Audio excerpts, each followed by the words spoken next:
We have found Colin Udo. Thank you so much for coming on, Colin. Of course, this is breaking news. What was your reaction when you heard this?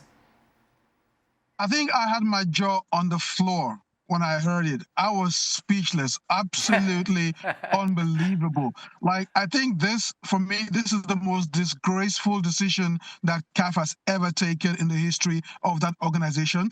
This should never have been allowed to happen. And the fact that the CAF Appeals Committee have done that is disgraceful, is shameful. And I think it sets African football back 100 years, to be honest, because there is no way this should have been allowed to stand, whether by the rules of the competition or by the FIFA laws of the game. It's very clear. Look, they claim that Article 82 said that if the team leaves the grounds, then they forfeit the game. But Senegal never left the ground. Senegal were on the ground, because you can say there's a difference between on the pitch or the field of play and the grounds. And the laws of the game with FIFA laws of the game are very clear. The pitch and the grounds are two separate things. Senegal never left the grounds. But more than that, the most important thing is when they came back, the referee continued the game. And the laws of Law 5 says that the referee's decision on the field and the result of the game are final. So for an appeals body to come and overturn the result of the game, I think is shocking, it's disgraceful, it's illegal, and I would be surprised if Senegal don't take it to CAF, and if they go there, I expect them to win. Why has this taken so long, Colin?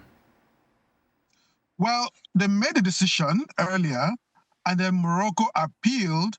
But then a lot of stuff was going on there. I mean, I don't know, a couple of weeks ago, we had the South African Minister of Sport had a long press conference where he talked about the fact that Morocco were holding CAF hostage because Morocco did not want to host the Women's Africa Cup of Nations. Apparently, he was insinuating that it was sort of leveraged by Morocco on CAF to ensure that, they got because they did not win the Africa Cup of Nations. So whether that was true or not, I don't know. But the Minister of Sport, Gayton Mackenzie, said that CAF are trying to hold the CAF president hostage just because they lost the Africa Cup of Nations, and that's why they are withdrawing from hosting the Women's Africa Cup of Nations, which was supposed to start yesterday, but has now been moved to August. And then immediately after CAF announced that, or almost immediately, we see this result from the appeals committee saying that the result of the AFCON final has been overturned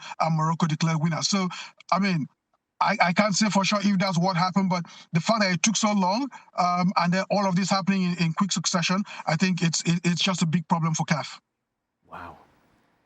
If you're a Morocco player, how are you celebrating this? Well, Brahim Diaz is. But it feels empty, doesn't it? There's Well, I don't know how busy they are with the open-top buses, but I don't know if they've got get one back. Morocco's having a parade. Get another parade. I'm with Colin. I just don't like this. What happened was distasteful, and I think it was unnecessary, pretty unsporting from the Senegalese players. But the result stood. The game finished. Morocco had an opportunity to still win this final, and they did not. So, and I think most people had moved on from that as well. Yeah. Although it was a big talking point at the time. That was then. This is now. The game was played out. Did it finish on penalties? I think it finished on penalties when Brahim Diaz tried the Panenka and blah, blah, blah. So both teams still had an opportunity to win it. You can't go back. You just lose all. You lose any credit. And there is already a big credibility problem for AFCON, right? There is a big credibility problem for some of the things that go on there. And this is just putting another nail in the coffin of people that say this part of this region lacks credibility when it comes to big decisions. You can't go back a couple of months later, whatever it is, and just change a result in a final. And say, all right, now you didn't win it, Morocco won it. It can't happen like that. This decision, if it was going to be made, it should have been made by the referee the moment that Senegal walked off the field and refused to come back on the field, up until they were convinced, essentially, by Sadio Mane and others to say, no, listen, hey, come on back. At that point, if the referee wanted to continue the game and Senegal was still in the locker room, then that's when the decision needed to be made. That's when you can bring into question whatever the behavior was of Senegal. The moment the referee allows for Senegal to come back on the field, and now we play the game out, and Sarr scores the goal that he scored, or Diop scores the goal that he scored, it was 1-0, then that's it. As Craig just mentioned, everybody's now playing under the same rules, and everybody understands that the outcome of this extra time is going to be the outcome of the game. This has now been decided essentially under the table, in back alleys, in a boardroom somewhere, with shady phone calls and shady behavior from people that have power over people that want power and need power. And that is when you start questioning who indeed is making these decisions and why are these decisions made. Frank? No, I think about the players, both sides. If I'm a Moroccan player, to start with them, I say, well, okay, I won the AFCON title. Yeah, but it's too late for me. I already digested it. I lost on the field. So what's the point to get the trophy and to get the title? Because it's not the feeling that I have. And then if I'm a Senegalese player, I played, I won. I got the silverware, I got the medal, I won't give it back. And I will put on my resume that I was the winner. So it doesn't mean anything. People will still think that Senegal won, and it won't change anything. That's the thing. Because even on the player's head, it is what it is. Like the guy said, that was the final whistle, and at the final whistle, Senegal won the game. So it's over. It's too late. How does this end, do you think, Colin? Do you think the appeal will be successful? Look, going by the loss of the game, I think it will be. Like, I mean, we've said the same thing over and over. What Senegal did was not right, no matter what happened. But the point is the loss of the game are clear.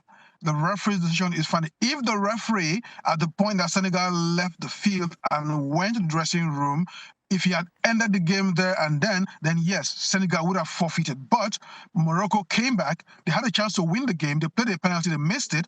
And that aside, the moment the referee restarted that game, everything that happened before then was out the window. So if you go by that and Senegal go to CAS, the referee's decision on every football game is the final decision. Once the referee started that game and the game ended, the result will stand. And it's clear in the FIFA laws of the game. I mean, if we look at it, the PGMOL in England came in, I think was it this week, to say that there were 18 errors in refereeing errors during the course of the Premier League.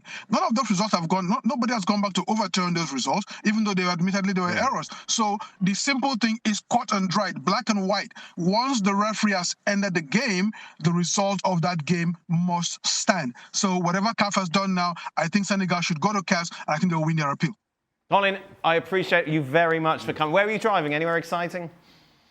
Oh, I was actually refereeing a game. I went to referee a high school game, and I just came out to referee a game, and I got in the car. I was about to go. I checked my phone, and I see it, and my jaw completely dropped. So, yeah, I just finished refereeing a game, and I'm on my way home now. The game stopped. Of course. The kids are still waiting on this.